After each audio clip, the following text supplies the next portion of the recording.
नीलेश घेरमल।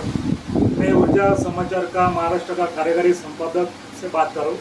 मेरे सामने अभी एलन भाई है जो कल्याण के कॉमन मैन करके कहा जाते हैं। उनको हर एक परिस्थिति की, हर एक सिस्टम की जानकारी हम आज उनके लिए कुछ क्वेश्चन पूछ रहे हैं, क्योंकि केडीएमसी के जो कल्याण डोंबिवली महानगर पालिका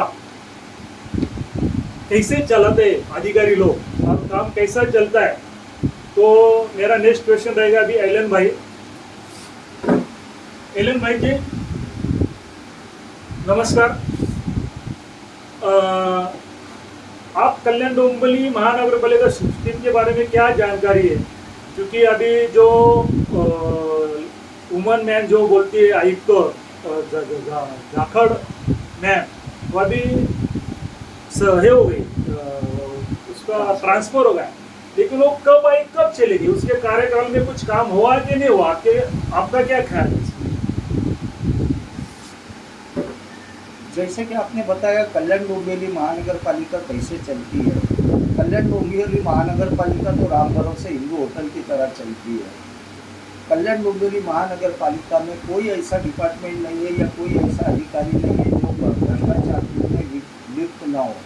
और आपने जैसे कहा कि इंदू रानी झाकड़ मैडम आए, तो इंदू रानी झाकड़ मैडम जैसे आसमान से टपके थे, उनको कुछ पता ही नहीं है। हॉस्पिटल डिपार्टमेंट से आ रहे हैं, आयुक्त बन रहे हैं और आयुक्त बन के 14 महीने के अंदर वो ट्रांसफ़र होके चले गए। उनको यहाँ के हालात का पता नहीं है। और जो उनके नीचे के अधिकारी है उनके तो सारे काम सेटअप वाले रहते हैं, उनका जो काम पहुँचेगा वही होने वाला है।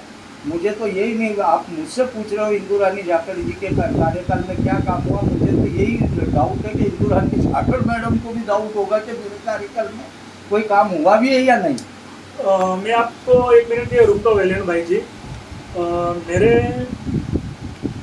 इंदू भाई जाकर जब उनका जो ट्रांसफ़र हुआ, तो ट्रांसफ़र होने के बाद उनकी पार्टी दिलाई। एक कमिश्नर ने, जो वाइस कमिश्नर था, उन्होंने पार्टी दिलाई, जो पार्टी में लाखों रुपए खर्चा किया 3 दिन पहले।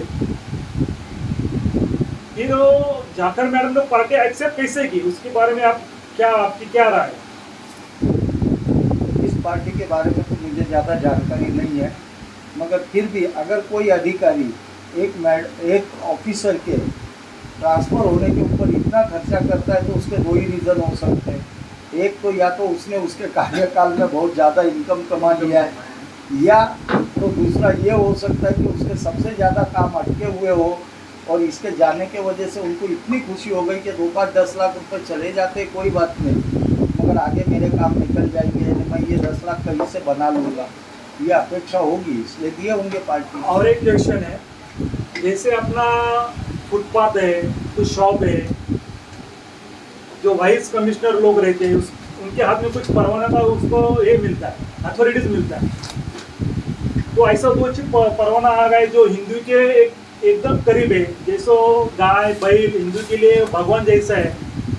जैसा एक लास्ट वीक में एक अधिकारी ने एक मुद्दा जो परवाना था, वो परवाना ने बैल काटने का परवाना दिया था, बैल गाय भैंस, ऐसा कुछ रहता क्या कि परवाना देने में कुछ अधिकारी उस पर क्या बोलते हैं उसको, यानी परमिशन है ऐसी अधिकारी को?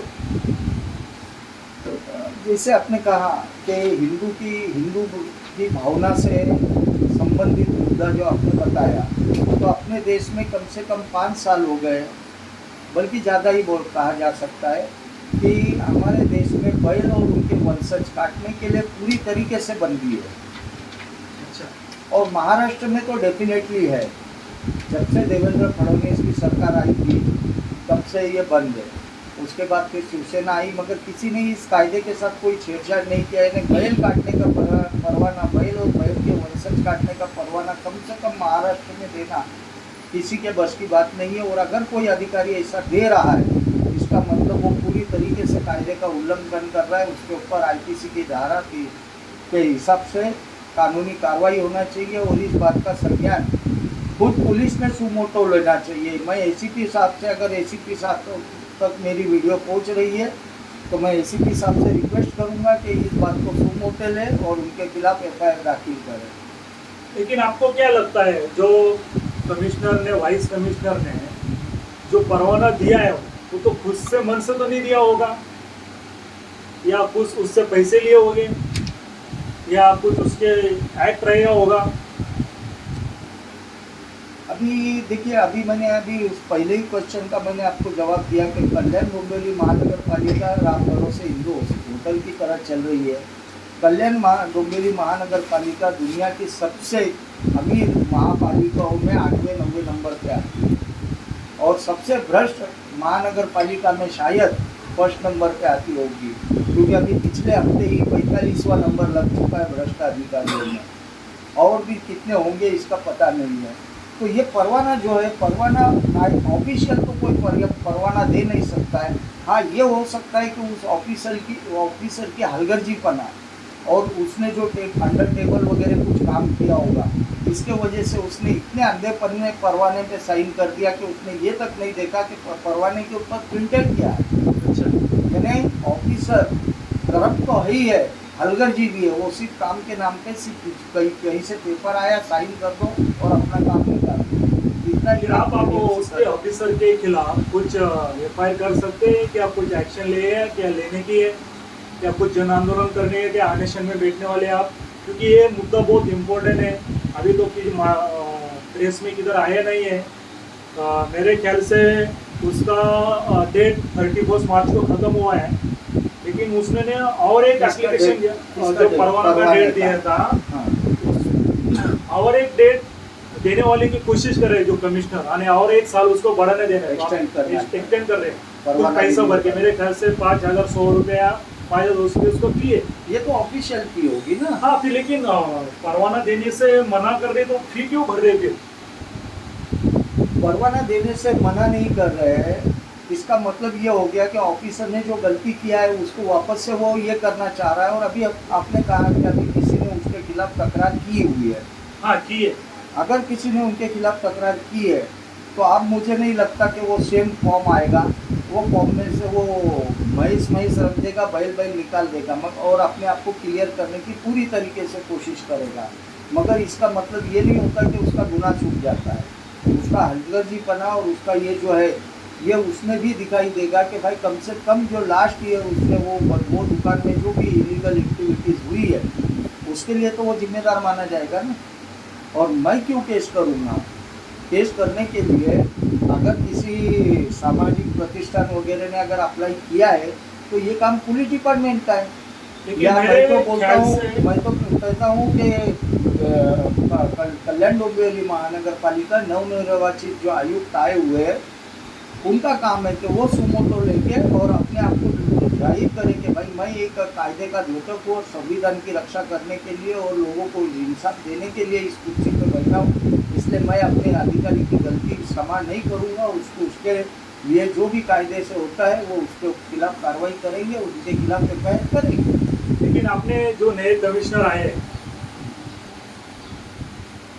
उनको कुछ अर्जी दी है क्या?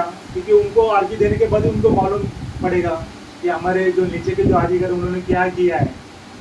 ऐसा कुछ अपने अर्जी दी क्या? जो नए कमिश्नर आए उनको कुछ मालूम है क्या?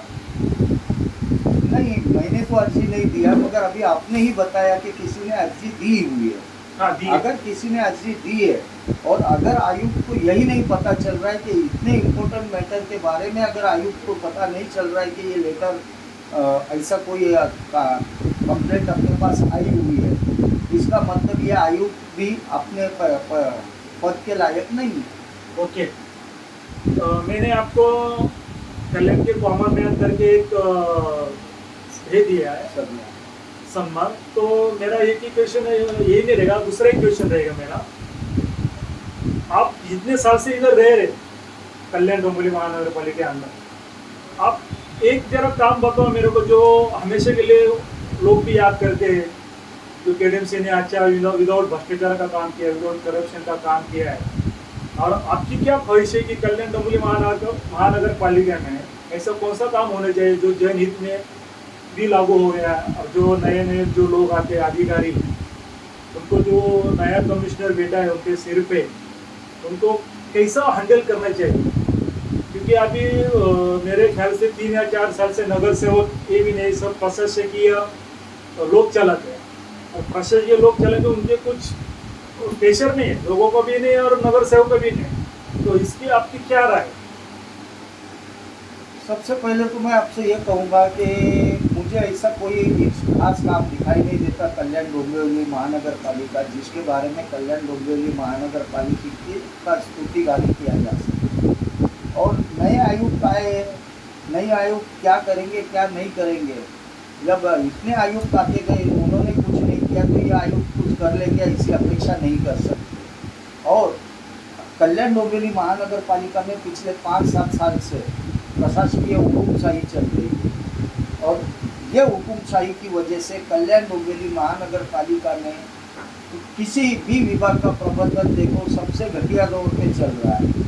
क्यों कि इनके पास में किसी भी तरीके की कोई कार्य प्रणाली कोई ढंग की है ही नहीं। अभी हमें पता चला है कि किसी बंदे ने सिर्फ अनाधिकृत बांधकाम के बारे में जानकारी मांगा था कि अनाधिकृत बांधकाम निष्कासन करने का कितना खर्चा आता है। तो संबंधित डिपार्टमेंट उनको सिर्फ कितने आदमी लगे हैं उसकी डिटेल दे रहा है, और वो डिपार्टमेंट बता रहा है कि हमें पता ही नहीं है कि इसका खर्चा कितना आता है। यानी इसका मतलब अब तो जो अधिकारी लोग हैं काम करें उनको कुछ मालूम ही नहीं, मालूम सब कुछ है लेकिन देने नहीं चाहते। मालूम सब कुछ है मगर वो काम नहीं करना चाहते, क्योंकि काम ना करने में उनका अपना जाति क्या फायदा है इसके बारे में तो वही बेहतर बता सकते फिर हैं। मेरा कहना है कि आप कॉमन मैन होके फिर आप जन जो लोग हैं उनके साथ काम करके जो आंदोलन कर सकते हैं, मोर्चा कर सकते हैं, आदि के लोग काम क्यों नहीं कर रहे? जो अनधिकृत है काम उसके बारे में, जो गटर का काम है, रोड का काम है, बहुत सारे काम है केडीएम से जितना करप्शन चल रही है, फिर आप बड़ा वाला जन आंदोलन क्यों नहीं करते आपके अंडर में? बड़ा जन आंदोलन या छोटा जन आंदोलन, इस वक्त हमारे कल्याण डोंबिवली महानगर पालिका की बात कर रहा हूँ मैं, सिर्फ हुकुमशाही चल रही है। हम सबसे पहले तो अगर आंदोलन का लेटर पुलिस डिपार्टमेंट को देते तो पुलिस डिपार्टमेंट ही बोलता है भाई मत करो। उसके बाद केडीएमसी अधिकारी के पास अगर कोई बंदा बैठ भी जाता है उपोषण के लिए तो केडीएमसी अधिकारी उससे बात करने से बेहतर है खुद पुलिस स्टेशन पहुंच जाता है कि भाई ये बंदा उपोषण के लिए बैठा है। अभी एक पिछले ही महीने की बात ले लो, भरत कुमार सोनार बैठे हुए थे अच्छा उपोषण के ऊपर, तो थोरात साहब उनसे बात करने की जगह पे सीधे चले गए बाजारपेट में कंप्लेंट डालने के लिए। है कहाँ लोकतंत्र, बचा कहाँ है, आवाज़ उठाने के लिए मुद्दा कहाँ है? अभी यहाँ पर आप देख लीजिए, ये तो मैंने आपको लोकल मुद्दे की बात बताया। दिल्ली वगैरह में देखिए किसान लोगों के आंदोलन के ऊपर खतरा हो रहा है, गोलीबारी हो रही है, आंसू गैस के गोले छोड़े जा रहे हैं, यानी आंदोलन को दबाया जा रहा है। अब वो लोग है, लाखों लोग है, इसलिए उनके आंदोलन की कहीं को भी वाचा तो टूट रही है। हमारे बारे में तो पता ही भी नहीं चलेगा कि हम कब निकल कब आए और कब अंदर चले आपका गए। कहना है कि जो फ्रीडम दे रहा है संविधान लोगों को, जो स्वतंत्र दे उस पर गदा केडीएमसी वाले ला रहे हैं और वो पुलिस के अंडर से ला रहे हैं, इसका आपको कहना है? नहीं, मैं केडीएमसी का नहीं बोल रहा हूँ, मैं पुलिस का नहीं बोल रहा हूँ, मैं बोल रहा हूँ सारे जितने भी प्रशासनिक तंत्र है वो सभी एक ही चीज़ के ऊपर चल रहे हैं कि हुकुमशाही करो। उनको किसी पब्लिक का कोई दर्पण नहीं रह गया है, और लोकतंत्र नाम की कल्याण डोंबिवली महानगर का पालिका में तो कोई जगह लोकतंत्र के लिए नहीं बची। आपने जो अभी एक मुद्दा उठाया फ्रीडम के लिए, स्वतंत्र के, इसके आने से एक लॉ आने वाला है, आपको कुछ पता है? 2024 का उसका पूरा सैक्रिफाइस हो गया। अभी 2025 यानी जून या जुलाई में जो अधिवेशन रहेगा उसमें वो लॉ लाने वाले, आपको उसके बारे में कुछ पता है? वो लॉ में ऐसा किया है, जैसे आपने बताया कि एक सोनार भारत सोनार का एक आदमी अनशन में बैठा था, उसको पुलिस के उठा के लेके गए। पुलिस उठा के लेके नहीं गए, थोरात साहब उनके खिलाफ एक्शन लेने के लिए तो ऐसा एक मुद्दा आने वाला है हमारे फ्रीडम पे, जो आप बात कर रहे हैं या मैं बात करूँ, जो संविधान ने हमको जो अधिकार दिया है, जो महाराष्ट्र शासन एक और लॉ लाने वाला है, इसके बारे में आपको जानकारी है आपके पास? मैं बताता हूँ 2 मिनट में वो जानकारी। ऐसे जो लॉ शॉर्टकट में